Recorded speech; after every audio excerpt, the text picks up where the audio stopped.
Okay, update tayo sa BTC. At mukhang dumating na yung inaabangan nating target. Area ng 69k, no? 69, nice. Check natin kung ano ang high nito. So, medyo lagpas siya dito sa line natin na to. Medyo lagpas. Meron tayong parang rising wedge dito. Parang rising wedge. Meron tayong potential na liquidity grab area dito. Yan. Hindi natin na reach yung liquidity area. Pero meron tayong target most likely bandang 69,500 kung do-double check natin sa fibs natin. Fib extension. So, ang target natin, no, meron tayong inaabangang teka lang potential ABC correction na may ABC wave, or sabihin natin kung ABCD ito, baka ganito lang talaga to, no? Na meron tayong ABCDE in case lang mukhang may rising wedge kasi siya, no? So in case na ganun, possible na dito tayo magtapos kung corrective siya, no? Pero para masabi nating impulse siya, ito kailangan, kung magbe-breakdown man to, dapat hindi maglo-lower low dito sa A-wave, no? So tignan natin yung target kung ganyan ang gagawin, kung ito ang 1 fib ang ita-target ni BTC, ano kayang value, no? So ayusin natin to, parang banda dyan nata, no? Tama naman to, no? Makikita natin 1 fib, ito yung 1 fib exactly doon sa week up. Ngayong araw lang to, no?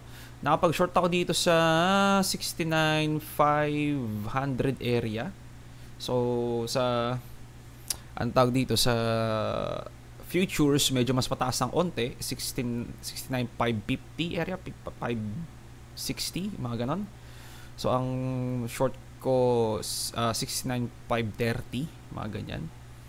So dito basically siguro mga ano yun, 69,480, 470 siguro yun kung sa spot tayo titingin. Okay, so exactly dito sa top ako nakapag-short, no? Meron pa siya actually isa pang chance na binigay dito. Kaso natatakot kasi ako dito, no, na meron tayong ano dito, golden pocket rejection actually, na maliit lang, no, maliit lang to, mini resistance lang to. Yan, golden pocket na rejection. Magdadagdag sana ako dyan, kaso takot ako sa ano, no, takot ako sa anong tawag dito, liquidity area na to. So ito, no, yan, ito, no, takot ako dito sa liquidity area na to kasi possible pa mag-push up pa yun, no? Lagpas ng 1 fib para kunin itong liquidity, tapos baka biglang mag-close below dito, no? So basically ang nakikita kong isa pang scenario kung bakit hindi ako nag-short do sa extra dito sa banda sa 69,200 area. So meron pang pwedeng chance na mag-short pa isang pang basis, pero hindi ko na tinake, or more like hindi na ako nagdagdag, no? Meron na akong short kasi dito, meron na akong short dito. At feeling ko baka masyadong maaga, or baka meron pang isa pang push to the upside. Ayoko mabingwit dito ng medyo malaki na yung ano ko, dagdag ko. Kasi kalabasan kung dito yung, so ganito yung example ko, no? Kung dito yung short ko, ang stop loss ko most likely dito lang. Pero kalabasan kapag nagdagdag ako ng short dito, ang magiging entry point ko mga banda dito na lang, no? Mga banda dito na lang. So medyo malaki yung stop loss ko kakalabasan, no? Ayoko mangyari yun pag masyadong malaki stop loss kung biglang mag-pump pa, no? Lang yung mindset ko kumbaga sa pag-trade. Since meron na dito, medyo kailangan ko na mag-ingat, magdagdag, lalo na may chance pa mag-push to the upside pa, no? Kasi meron tayong liquidity area. Okay? So goods na meron akong short dito. Hindi ko lang sure kung tutuloy siya to the downside na, pero medyo nakakita tayo ng malaking bagsak ngayong araw. Anong oras to? 1 hour? Mukhang all throughout the day nga lang ata to, no, na nagpo-push to the downside. So medyo may sign ng konti na pag natapos ng ganito to, may engulfing candle tayo na bearish, which is expect natin meron tayong minimum na corrective move to the downside. So in case na so meron tayong na rejection point sa 1 fib. So, di na nga ako makikinig sa mga, or more like, di na nga ako titingin sa mga ibang TA masyado kasi merong TA dito na ano no na pinakita sa akin ni Boss Sensei. Pero titingnan ko pa rin. Pero hindi ko na masyado bibigyan ng parang malaking importance kumbaga at i-compare ko sa sarili kong TA. Hindi naman ako nag-short dito kasi 'di ba meron tayong ano no base dito na baka ito raw yung first wave. Tapos meron tayong ABC, correct. Medyo masyadong komplikado yung sa kanya na parang mababa yung probability. Pero possible naman mangyari. Hindi ko na siguro idadagdag yung mga low probability na mga basa siguro. Kasi sa tingin ko low probability talaga yun. Nag-drop naman pero corrective move to. No? So, okay lang. Ang basa niya kasi dapat medyo ganito kalaki yung corrective move bago mag-pump. No? Anyway, ayun yung yung napag-usapan natin yun sa mga previous videos na may TA na possible na ganun na gawin pero sakto lang yung ginawa siguro. Hindi naman medyo malayo sa prediction niya, no? Anyway, nag-reject naman pero yun nga. Dito yung pinaka-ano ko kasi, no, ang pinaka-target ko talaga 69,500 area or basically this 69 area na hanggang sa 70k. Ang pinaka-target ko na kung kung ito tanggalin mo natin si Fibs no kasi ang sakit sa mata tsaka itong ABC correction na to na meron tayong saan ba yun ito no 5 waves dito na kung sa shorter time frame makikita natin may some sort of 5 waves dito na meron tayong target dito na kung mabalikan to itong white line na to kung mabalikan tong white line na to most likely magpa-pump na si BTC so makita natin nag-breakout retest pa no so puro longs na itong kalibasan at matagal tayo makakapag-short ulit so nag-pump na at dito lang kailan pa ba to September pa to no o 1 month ago medyo lagpas ng 1 month ago at ngayon na lang ulit ako nakapag-short no dito sa area na to dun sa 1 fib na target ko no so ngayon eto no kung may longs kayo dito o baka sabihin natin dito pa kayo naglong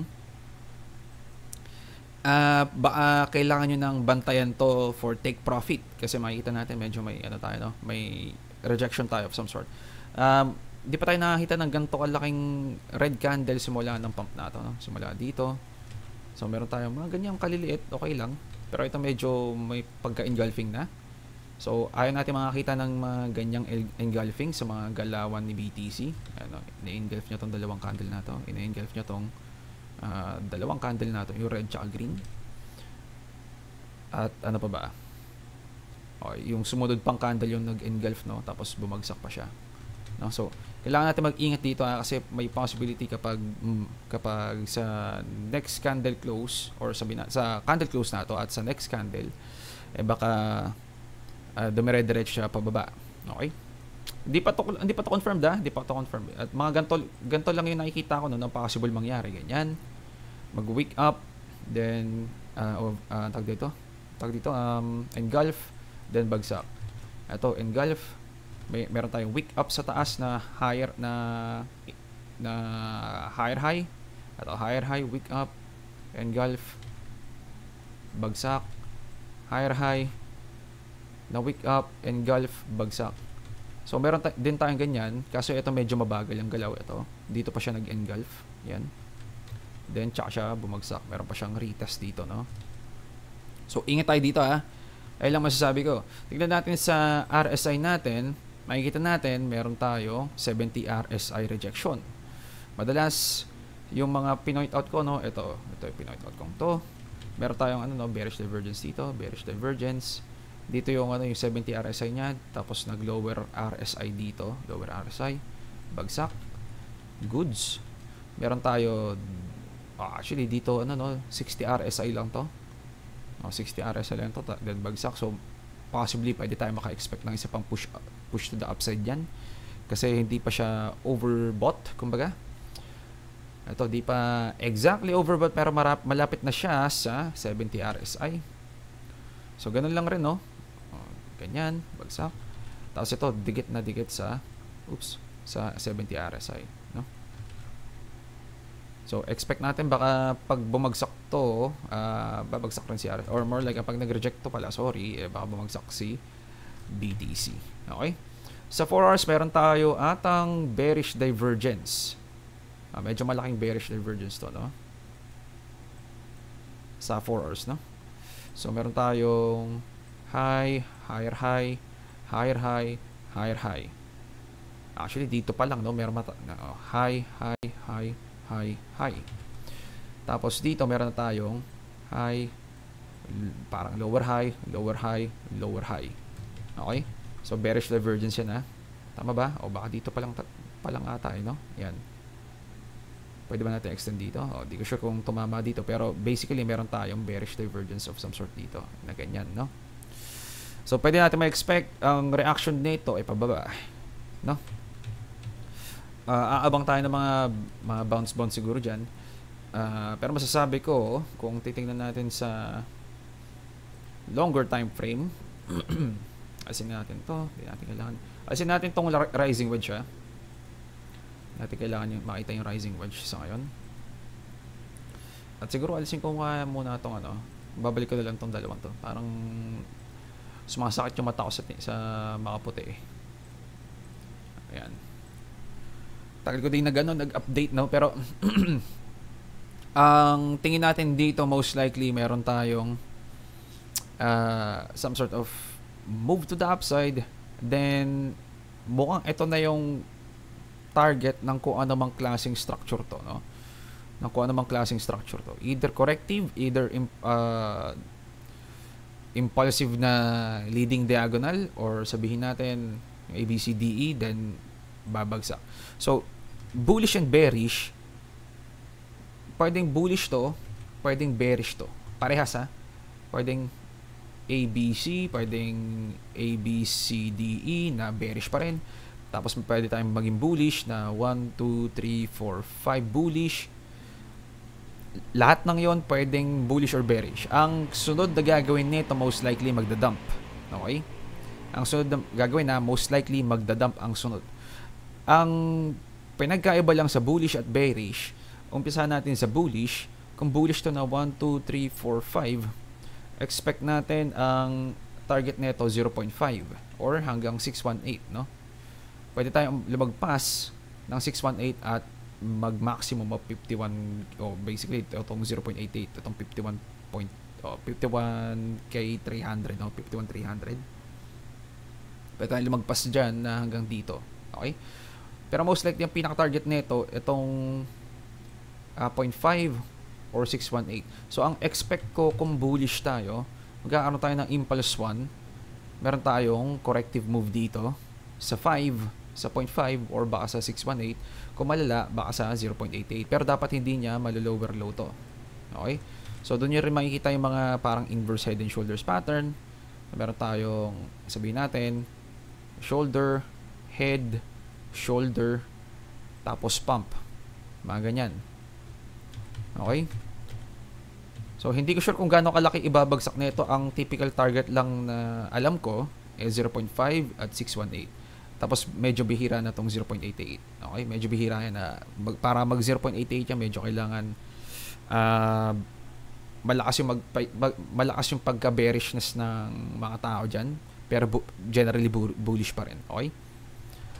So, ayun ang pinakagalaw na nakikita ko sa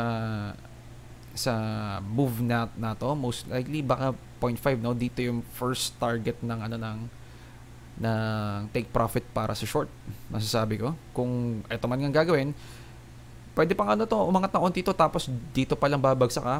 Possible pa rin, ha? Iingat lang tayo. Pero nakakita na ako ng signs, no, na medyo malaki tong candle na to. Meron tayong bearish divergence sa 4 hours. Sa daily, nasa 70 RSI tayo, which is overbought. Okay? So, maraming rason para mag-reject si BTC sa mga area na to. At meron din tayong target sa ito 1 fib natin, na dati pa nating target to nung nung dito pa lang ang price, no?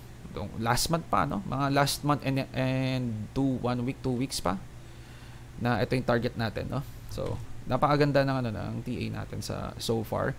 Ang kinalabasan lang na busy ako at medyo wala rin kasi nabasa na kasi natin to, so walang masyadong kailangang pag-usapan. Kailangan lang na talaga natin hintayin dumating, no? O dumating na, ina-update natin ngayon na after dumating. So most likely kung susundan na naman niya ang galaw, matagal na update na naman to, no? Kasi aabangan ulit natin to or most likely hihintayin na naman natin to kung susundan niya yung trajectory ng TA natin. So eto, sinundan yung trajectory ng TA natin, or at least galing dito sinundan yung trajectory ng TA natin. Dito kaya susundan din ba, no? Or pwede bang higher high muna na konti, tsaka pa lang siya susunod sa trajectory. Okay? So, ano nga bang pinag-uusapan? Nakalimutan ko. Inaantok na ako. So, eto ang kakalabasan din, isa pang pump, no? Kung bullish tayo. Sa bearish naman, kailangan natin ayun pala si 1 fib, no? Eto. Pakita lang natin saglit ng mabilis sa 1 fib. So, marami tayong rason kung bakit pwede tayo mag-take profit dito kung may longs tayo dito, or kung dito pa kayo nakapag-long, no? Congrats sa inyo kung nakapag-long kayo. Pero kahit sa tingin ko magte-take profit ako at least ng konti dito or kalahati sa masasabi ko kung may long ako. Wala akong long dito kasi ayoko pinakabasa ko kasi bias ko sa ngayon bearish. So ayoko maghawak ng long na hindi long term ang hodl ko, no? So 1 month lang siguro ang ma-hodl natin dito nga labasan, no? So ito sa tingin ko, kung mag-short man tayo, meron tayong dalawang choice dito, which is pag-uusapan na natin. So ito, no, baka magte-take profit na ako kung may long ako dito, ha. Pero anyway, kung papag-bearish naman, most likely baka mag-lower low to, no? So ang unang target, no, yung bullish scenario na hanggang dito. So sa tingin ko mga 2 weeks ata to hanggang 1 month. 2 weeks hanggang 1 month. Ay ng first choice para sa short ko dito, no, kung hindi na siya mag-higher high pa. First choice, then kailangan ko mag-take profit siguro. Then kapag bumagsak pa, ayun yung long hodl na short kumbaga, no? Kasi baka di multi-year bear market, more like baka may completion ng minimum or yung conservative target na bullish pa rin in the longer term, na baka may ABC correction bago magkaroon ng massive pump. Okay? Conservative pa rin naman yun, no? Bullish pa rin naman yun, no? So hanggat hindi niya na babalikan tong 31k. So ayun yung second choice. So actually tatlo pala yung choice ko dito, no? Pero most likely magte-take profit na ako sa dito sa mga area na to. Yan. Kasi almost wala nang profits to kung babagsak pa man to.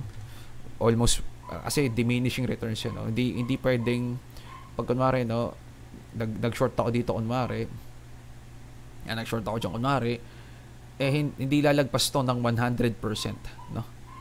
Hindi lalagpas to ng 100% kahit i-zoom out ko pa to. Para umabot to ng 100%, kailangan mag $5 to BTC, no? Or $3 to BTC. So impossible. Almost walang gains doon. So most likely ang at least sa ko sa estimation ko, ang pinakamagandang take profit ay sa mga bandang 20% na bagsak. So dito pa lang, no, maganda na mag-take profit actually, no? Ang pinaka-maximum ata ay 50%. Kaso masyado na malaki to. Yan. Parang 50% ata ang maximum na, hindi pa 50%, about 30%. Nakalimutan ko na yun, no? Pero diminishing return kasi yun, no? Kung sabihin natin ito, no, kunwari mula dito hanggang dito sa 20% pa lang, no, 20% dito, no, sa 56,305. Kung gagawin natin palong naman, hanggang 69k kunwari, lagpas na agad to, no? Lagpas na agad ng 20%, no? So ang long kasi umaabot to lagpas 100%, kaya natin gusto mag-long kaysa sa mag-short, no? Kaya rin siya tawag na short kasi short term mo lang dapat siya hino-hodl. Pero yun nga, since mukhang matagal tong correction na to, yung pababa na to, mukhang malulong hodl natin yan kung mag-short man kayo, no? So ito yung yung isa kong basa na bullish pa rin to at magpa-pump. Kapag bumalik tayo dito, most likely wala na akong short dito, baka re-enter na ng panibagong short yun or take profit dito, hintay ng bounce, then re-enter ng ng panibagong short para meron tayong fresh new short para bumagsak ulit, no? Kung bumagsak dito, expect natin multi-year bear market, no? At potentially baka mag lower low pa na yung malaking ano ba tawag dito? Kaya lang yan. Pakita lang natin saglit. Yung malaking ABC correction. Malayo pa to, no, kung mangyayari man, no? Malayo pa to. Hindi natin sure, pwedeng higher low, pwedeng double bottom, or pwedeng lower low. Hindi natin sure. Pero, ayun lang yun ako masasabi ko sa galaw ni BTC. Sa long term, mas bias ko bullish. Sa long term, mas bias ko bullish. Pero, ito kasi, no, medyo short term tong pump na to. At makaka-expect dapat ako ng push to the downside dito para sa some sort of second wave bago mag third wave, fourth wave, fifth wave, no? Kung ganyan ang gagawin. So, mas maraming probability ang shorts ngayon na hanggang dito sa 50 something k, 58k bago mag-pump, or dito pa banda na ganyan bago pa mag-pump, no? A, B, C, or sabihin natin 1, 2, 3, ganyan, no? So ay lang yun, no? Ay lang yung masasabi ko na ang bias pa rin sa ngayon sa long term bullish kasi hindi tayo bumabalik dito sa point na to, no? Kapag nag-cross below tayo dito, medyo magi-start na ako maging more on bearish side pag bumalik tayo dyan. Okay? Lalo na kapag nabalikan natin to. Bear market yung most likely, no? At baka patapos na rin ang bear market nun. Siguro mga ano lang to, mga half a year na lang siguro tong dump na to, no, kung mangyayari man. Pero di ko alam. Sa shorter term, ay nga, bearish ako sa shorter term, no? Ito. Kasi di tayo yung inaabangan natin ditong malaking pump, ang tagal mangyari, no? Medyo mabagal to, no? Na meron tayong corrective, sabihin natin corrective move A, B, C, D, E, tapos isa na namang diagonal 1, 2, 3, 4, 5. Medyo mabagal to, no? Medyo rare na ganun ang ginagawa bago mag-pump na ganyan. Pwede natin masabi na accumulation phase, pero di ko alam, no? Kasi fifth wave na to, accumulation phase sa third wave. Madalas doon nagsisilabasan ng mga tao kung ito yung third wave, no? Kasi ganito yung basa niyan most likely. Pero tayong first, second, third, fourth, dito madalas lumalabas ang mga tao, no? Pwede rin natin masabi ABC to, no? At ang kakalabasan gagawa to ng first, second, third, fourth, fifth na C wave, or sabihin natin okay, baka ganun nga, no? Ewan ko lang, So anyway, ayun lang siguro update natin. Tingin lang tayo ng DXY kunwari. DXY ay na, no? Tinatry i-break na naman ata to, no? So pag ito lumagpas dito sa line na to, pwede tayo maka-expect medyo lumalabas ng mga riskier assets sa mga tao kapag tumataas ang dollar, kumbaga. Kasi nakatago lang yung pera, no? So hindi ginagamit sa no, sa stock market or sa BTC or sa crypto, sabihin natin, hindi ginagamit sa mga risk on assets, no? SPX, ang gulo ni SPX ng chart ko sa SPX, no? Pero parang hindi pa sure to si SPX, no? Nasa area pa rin siya ng box kong to, yung napakaganda on drawing na box. So possible pang to, no? Magpampa to dito, pero parang nahihirapan siya. Parang ano pa to, no? Rising wedge rin to. Final wave 1, 2, 3, 4, 5. Sorry. 1, 2, 3, 4, 5. So, ito yung fifth wave, no? Oops, so, paano ba to? Ito yung fifth wave. Pwedeng dito na yung fifth wave, pwedeng dito pa yung fifth wave. Basta dito sa loob ng box na to. So, ingat-ingat tayo sa stock market siguro. Ganun din si Nasdaq, para siyang rising wedge. At potentially baka ano na to, no? Baka corrective move na lang to at hindi na mag-ATH to. Hindi ko sure, pwede pa mag-ATH siguro to. Baka magkamali ako, pero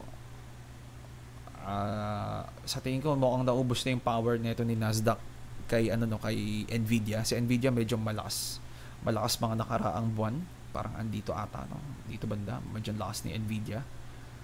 Tapos ngayon mukhang naubusan ng power, wala nang nagbubuhat sa Nasdaq, no. So ay lang siguro update natin, ingat tayo sa trades, no. Wala tayong trading ID.